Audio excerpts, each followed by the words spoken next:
welcome back to another video. So it's a Monday, it's a fresh day today, it's proper cold today, so I'm going to cut to the point. I've got a DAF LF with emissions failure, AdBlue dose and malfunction. We're going to get it plugged in and see what faults we have. If I've got the same faults as what I had before, then obviously this video is not out. If it's different, then we'll be going through the process of what the fault is, where the parts are located, what tools you'll need, the usual stuff that I do. So I hope you enjoyed the video. I hope everyone's keeping well, everyone's safe and everything like that, and I'll catch you in a bit. So I've just done a quick main system scan. I'm not doing a full system scan because we'll be here all day with it. So the faults we've got: AdBlue, metering valve, operation failure, SCR. A lot of the time when you get these AdBlue faults, them faults will come up. It's this one I'm interested in, not the cruise control, this one here. Pressure sensor for the exhaust gases before the turbo, incorrect or intermittent data. So I'll be looking at that and going from there with it. So I'm going to get it in, get the cab over, and we're going to have a look at this sensor, and we'll go from there with it. So this is the before pressure sensor here. That's the one I took out. That goes down here. Now they are common for clogging up. As you can see, it's full of shit.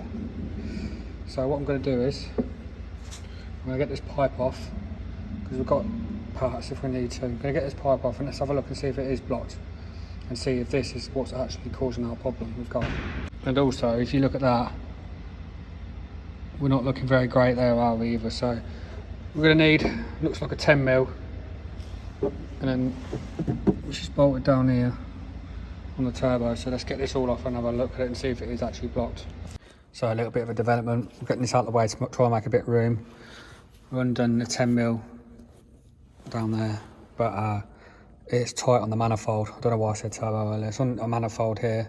It is proper tight, so we're at it trying to get this undone here, which has been a bit of a nightmare. Just trying to round off, so I'm gonna have to think of another way to try and get this off, to check this pipe.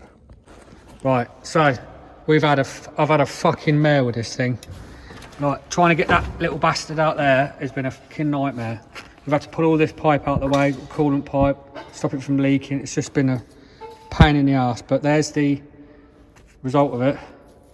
And when we checked inside, you might not be. So there, in the end of the pipe, was blocked solid of rubbish. So basically similar to what the AdBlue was when the inlet pipe, when we get that all blocked up. But in here, we've cleaned all that out now.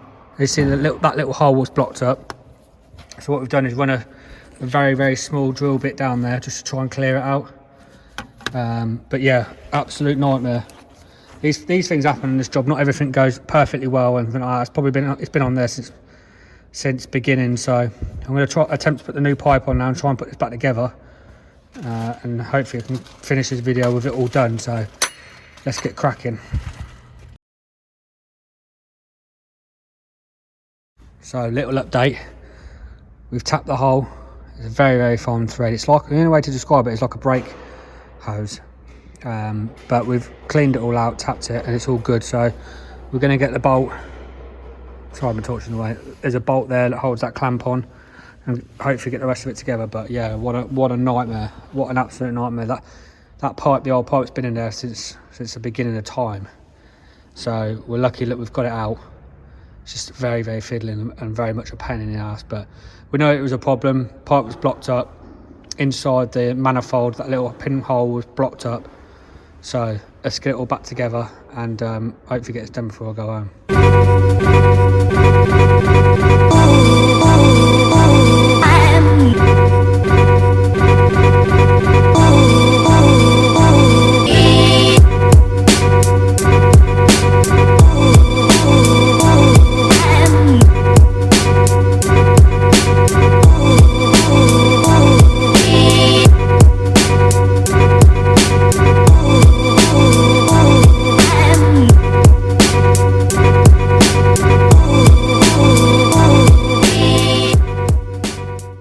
So I'm just going to do the last little bits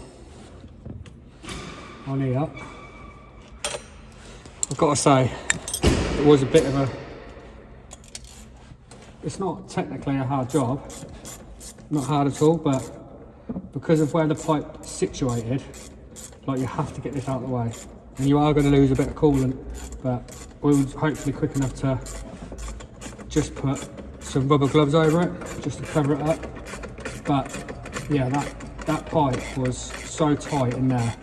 But like I mentioned earlier, it's probably come from factory like that, and it is what it is, you know. It gets hot, it gets cold, all that kind of stuff. So what I'm going to get done now is I'm going to do this pipe up here. I've just dropped put that clamp tighter up, and then we'll probably get the cab down, top the coolant up, and then do a gel test, run a report, clear it, and then road test, and hopefully it should be okay. But we're getting there slowly. So we've done all that. We're going to go into diagnosis. Hopefully you can see it okay. So there's our fault. We're going to clear that. We'll probably have to clear it and then road test it.